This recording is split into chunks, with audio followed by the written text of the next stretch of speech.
Hello viewers, I'm Dennis Orere. Welcome to this edition of Business PNG.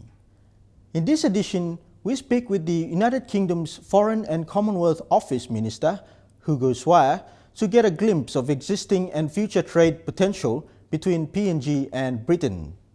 We'll have that interview a little later, but first, let's explore electricity issues with regard to business operations.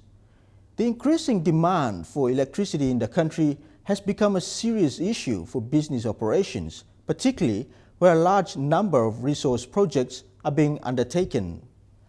In this story, we explore the capacity available for providing electricity, the rate of demand, funding assistance to meet this demand, and competition as a possible solution for the industry.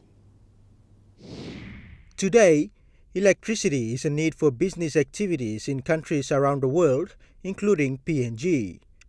Electricity is vital for businesses in PNG, and at the same time, the demand for it has increased, posing a huge challenge for electricity providers in the country. There have been issues of regular blackouts in the country, causing problems, especially for businesses. It's expensive, it's unreliable, it doesn't cover much of the country. So there's a long way to go. It's not keeping up with the growth in the economy.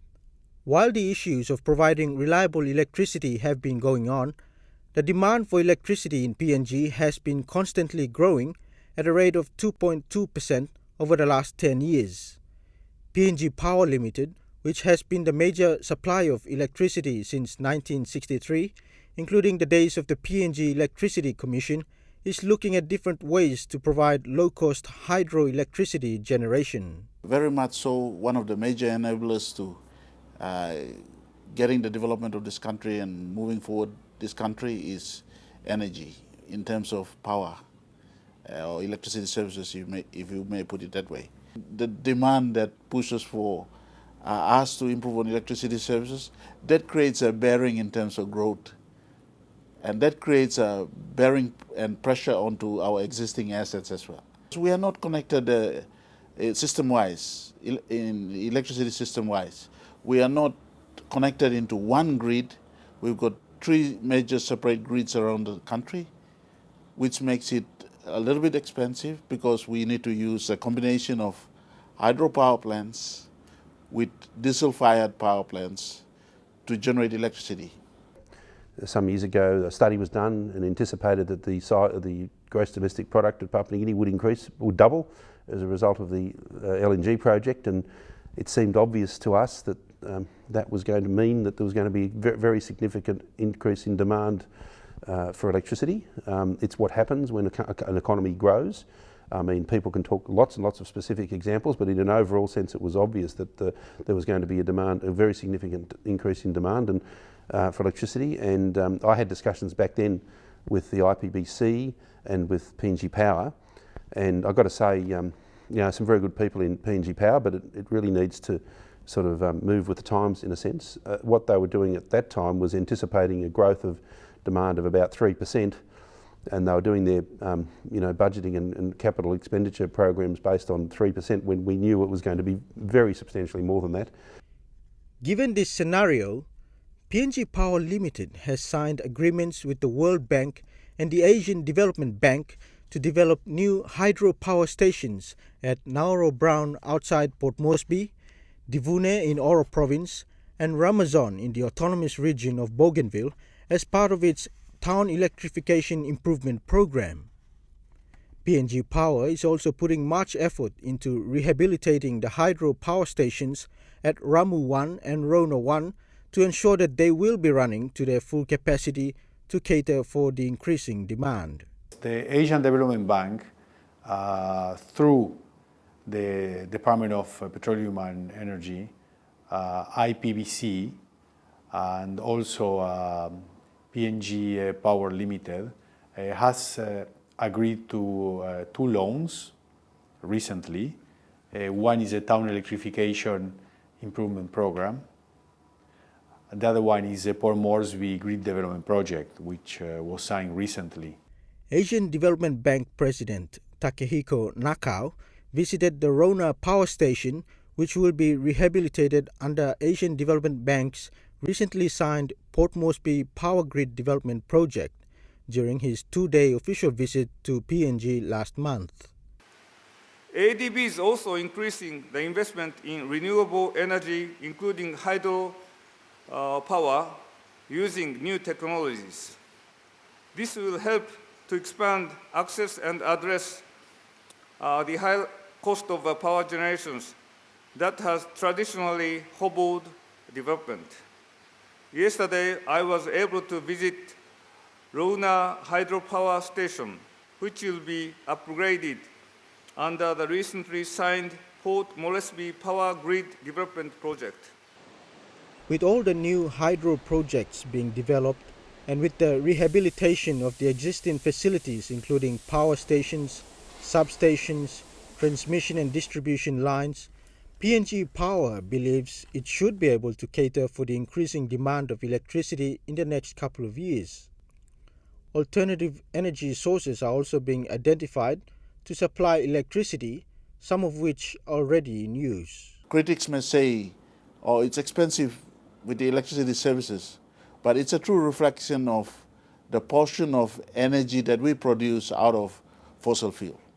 The more we use hydro as alternative generation source, which is green energy, we can be able to reduce the cost.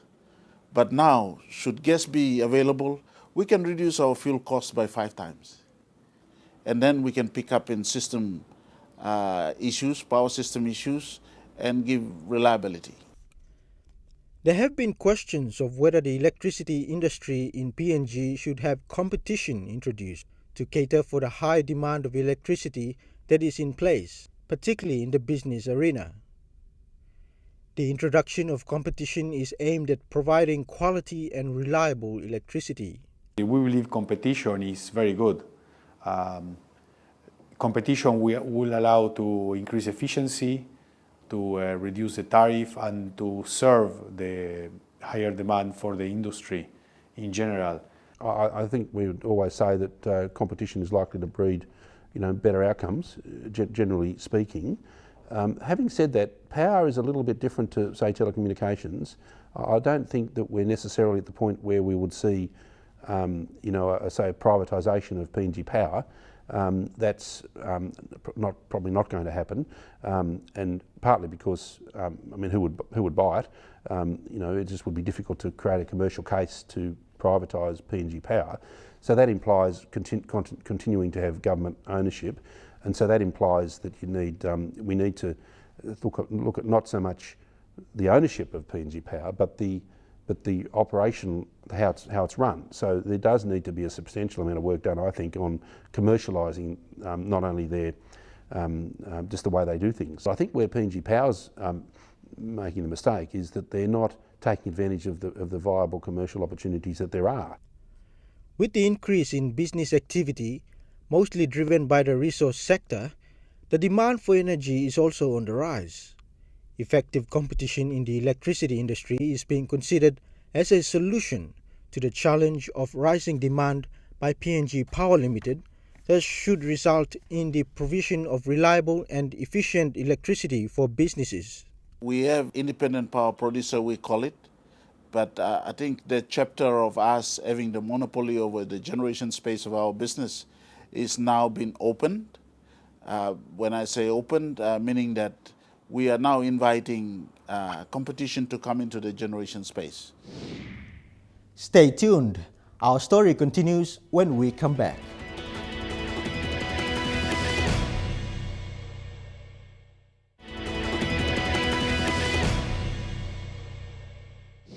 The escalating level of business activity is toughening the challenge to meet electricity demand. We continue our story from where we left off, but this time with a particular focus on the cost of electricity supply. Business activity in PNG is booming like never before, and there are a lot of challenges that come with this. Providing a reliable electricity supply is vital to any nation, but this is especially important to PNG, where the expectations of the people for rapid development are very high. The booming resource sector is attracting a lot of business activity in the country, and so the demand for electricity is rising with it. In that context, the PNG Chamber's role is to act as a conduit for information between the businesses. I mean, PNG Chamber has probably in excess of 1,000 members if you drill down to the various member chambers, of which there are 15 or 16 or so, another couple in process of formation. So we get a lot of information from the from industry and from members as to the problems, and for several years power has been possibly up there with law and order, top of the list as the problems that they're facing. So what we'd like to see, I think, is some regulatory reform to enable more private sector involvement through various structures. I mean, public-private partnerships, commercialisation of some of the activities, and deregulation. I mean, PNG Power has presently a monopoly on supply, so that could potentially be addressed to make it more flexible to enable businesses to do the generation and supply themselves.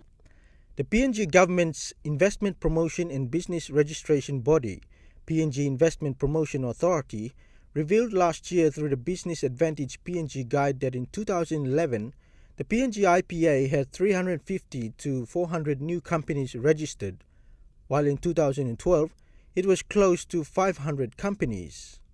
The number could increase again this year. This clearly highlights the amount of business activity going on in the country, given that hundreds of other companies have been in operation for years now and are looking to better their quality and service. The operations of PNG Power Limited are governed by a regulatory contract signed with the Independent Consumer and Competition Commission. The Commission has issued 4 licenses, including the generation, transmission, distribution and retailing licenses for PNG Power to operate under. One of the key issues for business, of course, is that in Papua New Guinea it's absolutely standard practice to have complete redundancy in terms of your electricity capacity. You need to be able to do it yourself because you know you cannot rely on PNG Power. So this is a substantial extra cost for business. Manufacturing sector is held back as a consequence, and we know that they're trying to do something, but we think that it needs to be a lot more radical than what they're doing. When competition becomes effective in the electricity industry among businesses, particularly in the urban areas, the challenge of regulating and controlling the consumption of electricity will be in place. The cost of electricity consumption and the quality provided by various electricity providers will be another challenge to overcome. Currently, the cost of electricity consumption is an issue in the electricity industry that consumers have expressed great concern over. Shays Covell of the PNG Manufacturers Council reflects on the issue of the cost of electricity based on surveys conducted. There's a lot of concerns here, of course. We don't supply enough electricity for our demand in our peak load times. The cost for our power is astronomical. One of the interesting things when I was putting this survey together, I was having a look at some findings out of the Pacific Energy Summit. And a lot of countries, actually, one of the issues that they have with their power is it's not sustainable because they are generating the power at less than they're selling the power for less than the cost of generation. Whereas in PNG we've got a structure where we've got an SOE that's trying to make a profit on the power that they sell in a high-cost environment. Key business organizations have expressed their views with regards to the issue of electricity consumption cost, making the issue very critical for operation. Business operators have expressed that regular blackouts cause damage to their equipment such as air conditioners and refrigerators, resulting in the purchase of spare parts on a frequent basis. This is due to varying levels of power supply that change suddenly. There is also a lot of cost involved in buying fuel for backup generators regularly as a result of frequent power outages. So the issue of regular blackouts at business areas around PNG, which is often echoed by disappointed consumers, has been given rays of hope for a better future. This is expected to be made possible through funding assistance from sources such as the Asian Development Bank and World Bank in building new electricity facilities and maintaining existing ones, using alternative energy sources effectively, and introducing vibrant competition to the electricity industry in PNG. Up next, discussions with Hugo Swire, United Kingdom's Foreign and Commonwealth Office Minister.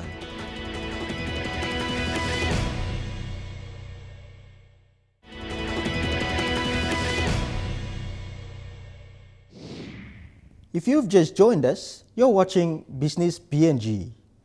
We caught up with Minister Swire during the Commonwealth Youth Ministers Forum in Port Moresby earlier. In this segment, we hear about some of the issues reflected on the youth of the Commonwealth and global trade links between the United Kingdom and PNG. Welcome back to Business PNG. With me in the studio today, a guest from the Port Moresby Chamber Breakfast, the Right Honourable Hugo Swire, Minister for the Commonwealth. Minister, welcome and welcome to Port Moresby. Thank you. What brings you to Papua New Guinea? Well, a number of reasons. It's the Commonwealth Youth Ministers Forum here, which I shall be attending later on today. I attended the opening of that last night. And also as well as the Minister for the Commonwealth, I'm the Minister for this region, and so I wanted to take an opportunity early on to come out and demonstrate our commitment to the region. So who's attending this meeting? The meeting is being attended by, well, the Secretary General of the Commonwealth himself, he's here, and also various ministers from different Commonwealth countries of varying degrees. Some of the issues we're discussing, in Papua New Guinea we've got a youth issue, but every country in the world has. Well, indeed, by definition, but I think the point is that I think 60% of the Commonwealth is made up of people under the age of 30, somewhat younger than you and I, regrettably, and so of course the future of the Commonwealth depends on reinvigorating it and selling the idea and the concept of the Commonwealth to these younger people. Yeah. What sort of issues will they be discussing? Well, I think just the way that we can engage with younger people, some of the issues that are important to them, and I think one of the key things is actually how you communicate. I think there's such a shift in terms of how younger people communicate with each other, and that's one of the paradigm shifts that I think the Commonwealth needs to catch up with. Is that something we might struggle with? Well, I think we're doing very well this morning in this old-fashioned medium of television. Yes. Now, the government has promised a programme of reform of our SOEs. Is that something that Britain could bring expertise to? Sure, we have unrivaled expertise in PPPs, PFIs and other financial devices which can bring in much needed private investment and private management. Yeah. We don't believe that government has any business owning businesses. The people who should own businesses are those best equipped to run them, and that's never government. And Baroness Thatcher agreed with that. She said that was one of her defining one views, of her defining statements yeah. there. What sort of global trading links do we have with the United Kingdom here in the region? Ancient and vulnerable ones, some dating back to the first part of the last century, or the 20th century, I should say. I think they're set to expand. I think there's tremendous goodwill between the people of Papua New Guinea and the United Kingdom. We both share the same monarch. Hugely successful visits here, incidentally, which I alluded to in my speech, of the Prince of Wales, the Duchess of Cornwall, the Duke and Duchess of Cambridge.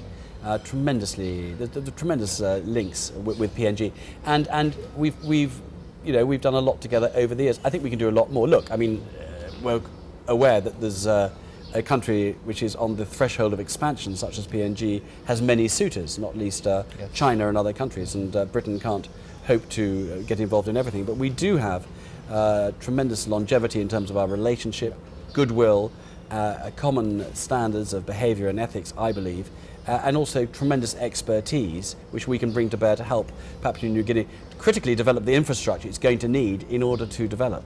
So I was going to ask, many young Papua New Guineans, many Papua New Guineans would ask about relevance of the Commonwealth to them today. I guess some of what you've just said, but that's for Britain. But in terms of the Commonwealth, what's the relevance to Papua New Guinea? I think there's a huge relevance. I think that, most countries now belong to a whole host of different regional fora, and the Commonwealth isn't a replacement for any of that. What is the Commonwealth was formed to do was to have shared values, shared language based on common law, a way of doing business. And actually, in terms of doing business, it's been proved that actually intra-Commonwealth trade, doing business one Commonwealth country to another, is much cheaper than doing trade outside the Commonwealth. But look, it's not just about trade, it's about common values. It's a way of looking at the world, it's a way of dealing with issues like women's rights, particularly of interest here in Papua New Guinea, human rights, behaviour, being a global responsible citizen. I think the Commonwealth is as relevant today as it's ever been. I think it's going to get more relevant, and the British government, certainly the government I'm a member of, which came in 2010, is absolutely sure that we should reinvigorate the Commonwealth, and we're working to do that. And of course a lot of work being done with our Parliament as well through the Commonwealth Association. Absolutely right, yeah. A little bit of glitch earlier on, but I think we're back on track there. Our discussion continues right after the break.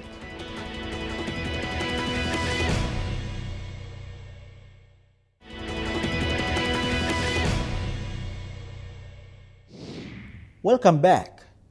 In this last segment, Mr. Swire gives us an overview of the volume of trade between both countries, the positive impact of the multi-billion Kina gas project here, and the overall look at the Pacific region. So what sort of trade, what's the volume of trade between the United Kingdom and PNG? Well, it's about 160 million in that sort of region, but I mean, the UK imports more into the UK from PNG than the other way around. Well, what are they importing?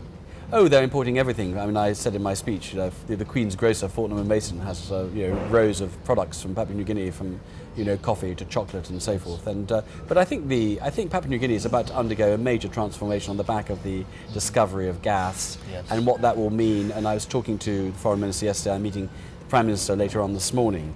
And in terms of the scale and the upscaling of what the country is going to go through in terms of developing its sovereign wealth fund, but at the same time having to prioritise developing the infrastructure. That again is where Britain can help, I think, on both those issues. You mentioned rugby players too. I You've did. got some of them? Well, I think you've got some of them and they're coming to us, but if we've got any spare, we'll let you have them. Okay, all right. New Britain Oil Palm was something you mentioned this morning. I mean, they've actually established a facility. Yeah, in Liverpool. In Liverpool, yeah. bringing some good jobs in Liverpool, which is great. Yeah, and that's a perfect example of emerging trade between our two countries. Okay. I asked you on commitment of Britain to the region. I mean, you mentioned a little bit about closure of several missions in the Pacific, and I remember several years ago the consternation when there was talk about closing Port Moresby, and we all got to the battlements and defended. Look, when this government came in 2010, we inherited a record deficit and we had to make some incredibly tough choices. But it's worth saying, I think, since that time, up until now, we've actually been reopening embassies. I've opened an embassy in El Salvador, I'm opening one in Paraguay. Port Moresby is here to stay, but we've had to ask our staff to do more. It's demanding for them, but we are certainly not closing Port Moresby. This is a country where we are hoping to upscale our relations with. Delighted to hear that, Minister, delighted. We talked a little bit about Pacific Business UK. Yeah. I mean, we've been in touch with Stephen Plunkett. Yeah. This is an initiative you support. What's that all about? Yes, I think it's a good initiative. I think, again, it's to promote trade between our two countries, and indeed the region in this case. I think there are a lot of opportunities here around the Pacific. It's quite difficult if you're an SME. You talked about SMEs this morning, wanting to export, how you get into the market, the cultural differences, some of the legal challenges. And it's good to have a sort of one-stop shop as a sort of filter where anyone wanting to invest in the Pacific region can come to for advice, and vice versa from companies in PNG if they want JVs or distribution networks within the UK. This will act as a channel for that as well. So I think it looks to me a very good initiative. Yeah. Because it is daunting. I mean, Europe, Britain's a long way away. I mean, for us, some of our small producers, that's a lot of hurdles I think they have to get over. Yeah. You made a good point. You made many good points this morning, but there was one point which struck me, which I didn't mention in my speech, is that too often when we talk about bilateral trade, we're talking about the big established companies. Here we're talking about the accountants firms, we're talking about the exploration for gas and some established names.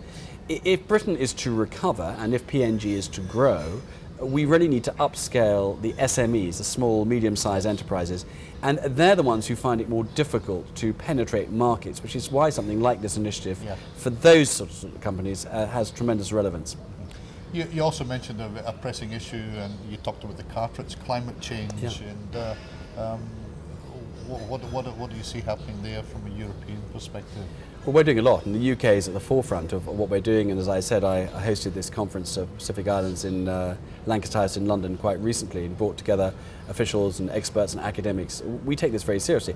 You mentioned the Carteret Islands. I mean, that is a displaced population, forcibly displaced because of climate change.